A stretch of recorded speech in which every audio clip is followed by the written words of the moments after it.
मोखा गांव एक खूबसूरत गांव था। यहाँ के लोग भी बहुत अच्छे थे। इस गांव की ज्यादा आबादी नहीं थी।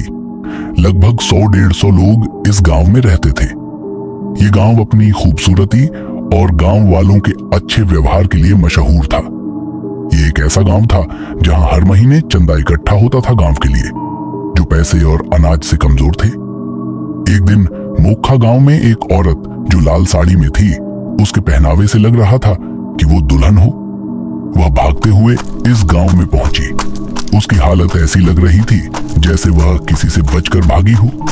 यह देखकर गांव वाले तुरंत उस लड़की से पूछते हैं, क्या हुआ आपको और आप क्यों भाग रही थी? वह लड़की कुछ बोलती नहीं है, लेकिन मोखा गांव वाले, जो कि उनके व्यवहार के लिए प्रसिद्ध थे, समझ जाते हैं कि यह औरत परेशान है। वे उसे कहते हैं, आज रात आप हमारे गांव में रुकिए। यहाँ आपको कोई कुछ नहीं करेगा और आपको किसी चीज की कोई दिक्कत नहीं होगी। मोखा गांव की औरतें उसे लेकर चली जाती हैं। उसके जाने के बाद मोखा गांव वाले आपस में बात करते हैं कि वह औरत दुल्हन के जोड़े में थी। ऐसा लग रहा है शायद कोई इसके पीछे हो या इसकी शादी जबरदस्ती करवाई गई हो, इसलिए वह दुल्हन के जोड़े में ही भागी है।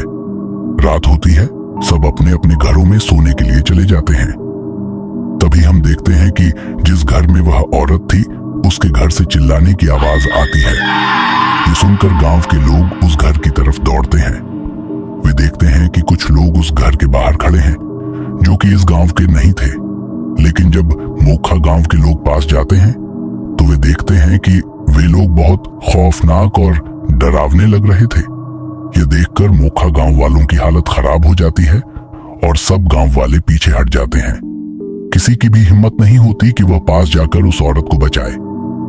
और जैसे ही वह खौफनाक लोग घर से उस औरत को बाहर निकालते हैं, वह औरत पहले जैसी नहीं दिख रही थी, बल्कि वह एक डरावनी, अजीब और खौफनाक लग रही थी।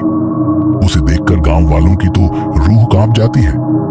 उसकी डरावनी आवाज सुनकर गांव वालों की हालत और खराब हो जाती है। ऐसा लग रहा था कि गांव वालों की मौत उनके सामने चीख रही है। फिर सब एकदम शांत हो जाता है।